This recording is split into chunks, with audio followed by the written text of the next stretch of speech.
नमस्कार। आज हम डीएलएड में विषय आधुनिक विश्व में विद्यालय शिक्षा तथा बीएड के प्रश्नार्थियों के लिए पाठ लेकर के आए हैं। पाठ का नाम है भारतीय शिक्षा व्यवस्था की उभरती तस्वीर 1992 के बाद। आज का प्रकरण है वैकल्पिक शिक्षा व्यवस्था। इसमें निम्न शिक्षण बिंदुओं पर जानकारी साझा की जाएगी। वैकल्पिक विद्यालय, मदरसा शिक्षा, ब्रिज कोर्स, सहज शिक्षा केंद्र, शिक्षा मित्र, शिक्षा गारंटी योजना, पैरा शिक्षक व अनौपचारिक शिक्षा।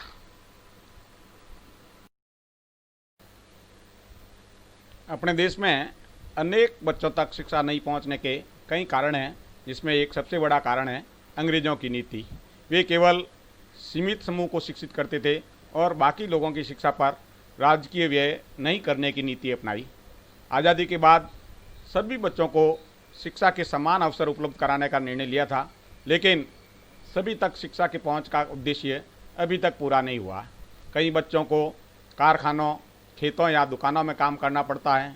कई लड़कियों को घर में अपने छोटे भाई बहनों को संभालना व घरेलू काम में मदद करनी पड़ती है। कुछ बालक पशु चराने जाते हैं। इसके अलावा कई गांव ढाणियों में विद्यालय नहीं है। ऐसे बालक पढ़ना तो चाहते थे, लेकिन औपचारिक विद्यालय में पूरा समय नहीं दे पाते। ऐसी परिस्थिति वाले बच्चों के लिए वैकल्पिक व्यवस्था का प्रादुर्भाव हुआ। वैकल्पिक शिक्षा व्यवस्था के उद्देश्य निम्नानुसार हैं। सबसे पहला, दूरस्थ व दुर्गम आवास स्थलों पर शिक्षा की पहुंच उपलब्ध कराना। दूसरा उद्देश्य है अनामांकित तथा ड्रॉप आउट बच्चों, विशेषकर बालिकाओं के लिए शैक्षिक सुविधा उपलब्ध कराना। तीसरा, कामकाजी बच्चों को शैक्षिक सुविधा उपलब्ध कराना। ऐसे बच्चे सामान्य विद्यालय समय में विद्यालय नहीं आ पाते थे, अतः उनके लिए अनुकूल समय में विद्यालय चलाना आवश्यक था। यह समय शाम का होता था। जो बच्चे छोटी ढाणियों में रहते, उनके लिए वहीं पर किसी सार्वजनिक जगह, मंदिर, धर्मशाला आदि में कक्षा लगाना निर्धारित हुआ। इन्हें वैकल्पिक विद्यालय कहा गया। ये सामान्य विद्यालयों से अलग थे। इनमें विद्यालयों की तरह भवन, पुस्तकालय, प्रयोगशाला, खेल का मैदान नहीं होते थे। आमतौर पर इनमें एक ही शिक्षक होता था, जिनका मुख्य काम बच्चों को पढ़ाना लिखाना तथा गणितीय संक्रियाएं सिखाना मात्र था। अन्य विषयों पर विशेष जोर नहीं दिया जाता था। वैकल्पिक शिक्षा व्यवस्था के प्रकार। पहला है पूर्णकालिक वैकल्पिक विद्यालय, 6 घंटे का। इस प्रकार के विद्यालय ऐसी जगह खोले जा सकते थे जहां आबादी 100 से अधिक हो, जहां 1 किलोमीटर के दायरे में कोई विद्यालय नहीं हो और विद्यालय जाने वाले 6 से 14 वर्ष के 30 बच्चे उपलब्ध हों। औपचारिक विद्यालय की भांति इनमें विद्यालय प्रबंध समिति होती थी, जो प्रबंधन और संचालन में सहयोग करती थी। 40 बच्चों तक की संख्या के लिए एक पैरा टीचर तथा 40 से अधिक की संख्या के लिए एक अतिरिक्त पैरा टीचर उपलब्ध कराया जाता था। इनका समय औपचारिक विद्यालयों की भांति 6 घंटे तक होता था। दूसरा है अल्पकालिक वैकल्पिक विद्यालय, 4 घंटे का। कारखानों, होटलों, दुकानों, खेतों में काम करने वाले, पशुपालन, घरेलू कामकाज, छोटे भाई बहनों की देखभाल जैसे काम करने वाले बच्चों के लिए अंशकालिक वैकल्पिक विद्यालयों की व्यवस्था की गई। इसमें 4 घंटे का समय बच्चों की अनुकूलता के हिसाब से तय किया जाता था, जिसमें समुदाय की भागीदारी भी सुनिश्चित की गई।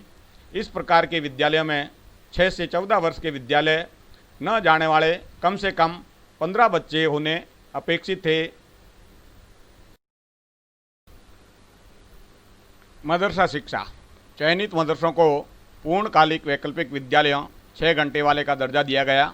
मदरसे में ही हिंदी, गणित व पर्यावरण अध्ययन पढ़ाने के लिए एक पैरा टीचर उपलब्ध कराया जाता था। Bridge course. बालिका शिक्षा के लिए ये कैंप विशेष रूप से 6 से 14 वर्ष की अनामांकित व ड्रॉप आउट बालिकाओं के लिए था। इसका मुख्य उद्देश्य आगामी सत्र के लिए बालिकाओं को उनकी आयु अनुरूप कक्षा में शामिल होने के लिए तैयार करना था। ये कैंप आमतौर पर 2 से 12 माह के होते थे। इस अवधि के बाद अपेक्षा थी कि बालिकाएं नियमित विद्यालय में नामांकित होकर शिक्षा की मुख्य धारा में शामिल हो जाएं। सहज शिक्षा केंद्र, ये मुख्य रूप से घरेलू कामों में लगी 6 से 14 वर्ष की अनामांकित और ड्रॉप आउट बालिकाओं के लिए विशेष व्यवस्था थी। इसकी प्रेरणा लोक जुम्बिश परियोजना से ली गई थी। यह कामकाजी बालिकाओं के लिए उपयोगी सिद्ध हुई।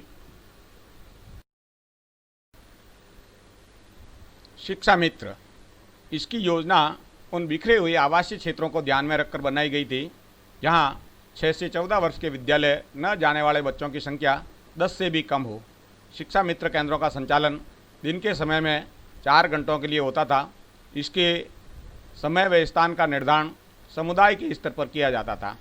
शिक्षा गारंटी योजना राजीव गांधी स्वर्ण जयंती पाठशाला भारत सरकार ने राज्य सरकारों के साथ मिलकर शिक्षा गारंटी योजना आरंभ की। इसके तहत ग्रामीण व शहरी क्षेत्रों में दूरस्थ आवासीय स्थलों, बस्तियों आदि में केंद्र खोले गए। इन्हें उन स्थानों पर खोला जा सकता था जहां 1 किलोमीटर के दायरे में कोई प्राथमिक विद्यालय नहीं हो। रेगिस्तानी, पहाड़ी क्षेत्रों, राजमार्गों या नदियों के किनारे जहां 6 से 14 आयु वर्ग के विद्यालय न जाने वाले कम से कम 25 बच्चे हो, वहां है जो इस प्रकार के केंद्र खोले जा सकते हैं। पैरा शिक्षक। पैरा शिक्षक की संकल्पना राष्ट्रीय शिक्षा नीति 1986 में व्यापक रूप से सामने आई। पैरा शिक्षक सामान्यतः संविदा पर काम करने वाले विद्यालयी कर्मचारी होते हैं जो नियमित शिक्षकों के समान विद्यालय में शिक्षण करते हैं, लेकिन उन्हें नियमित वेतन के स्थान पर मानदेय मिलता है। इन्हें कम कालावधि के लिए नियुक्त किया जाता है। इन्हें नियमित शिक्षकों की तरह पेंशन, ग्रेच्युटी आदि परिलाभ नहीं मिलते। पैरा शिक्षक की संकल्पना 1989-90 के दशक में बहुत तेज़ी से अपनाई, क्योंकि सीमित वित्तीय संसाधनों के बावजूद बुनियादी शिक्षा की मांग को पूरा करना जरूरी था। इनकी नियुक्ति, बढ़ती प्रक्रिया व कार्य स्थिति नियमित शिक्षकों से अलग थी। अलग अलग राज्यों में इन्हें अलग अलग नामों से पुकारा जाता था, जैसे कॉन्टैक्ट शिक्षक, शिक्षाकर्मी, शिक्षा मित्र, शिक्षक सेवक, विद्या उपासक, गुरुजी, सामुदायिक शिक्षक, सामुदायिक जन विद्यालय शिक्षक आदि। पैरा शिक्षक सर्वप्रथम रात्रिकालीन अनौपचारिक शिक्षा व प्रौढ़ शिक्षा कार्यक्रमों में नियुक्त होना शुरू हुई। राजस्थान में सबसे पहले 1987 में शिक्षाकर्मी परियोजना में पैरा शिक्षक के विचार को मान्यता मिली। धीरे धीरे यह विचार 1990 के पश्चात औपचारिक व अनौपचारिक दोनों प्रकार के विद्यालयों में व्यापक स्तर पर अपनाया जाने लगा। पैरा शिक्षकों की नियुक्ति के पीछे निम्न तर्क दिए गए। नौकरी की सुरक्षा होने पर शिक्षक काम में ढिलाई बरतते हैं और नौकरी अस्थिर होने पर काम निष्ठा से करते हैं, इसीलिए पैरा टीचरों की नियुक्ति की गई। भारत जैसे अधिक जनसंख्या और कम संसाधन वाले देश में सभी बच्चों तक शिक्षा पहुंचानी है तो बहुत अधिक नियमित शिक्षक लगाने पड़ेंगे, जिससे अधिक खर्चा होगा, जबकि पैरा टीचर्स को है जो बहुत कम मानदेय मिलता था। शिक्षा का अधिकार कानून 2009 में शिक्षक की योग्यता व कार्य अवधि तो तय किए गए, लेकिन वेतन निर्धारण राज्य सरकारों पर छोड़ दिया गया है। शिक्षा का अनौपचारीकरण आज भी बना हुआ है, इसी वजह से पैरा शिक्षक मौजूद हैं। कार्य का उचित प्रशिक्षण, स्थायी नौकरी न होने, कम पारिश्रमिक मिलने व सामाजिक असुरक्षा के कारण पैरा शिक्षक की जवाबदेही नहीं रहती, जिससे अंततः शिक्षा की गुणवत्ता प्रभावित होती है। शिक्षाविदों का मानना है कि शिक्षा की गुणवत्ता सुनिश्चित करने के लिए सभी पैरा शिक्षकों को समुचित व्यावसायिक प्रशिक्षण दिया जाए एवं उन्हें नियमित शिक्षक बनाया जाए।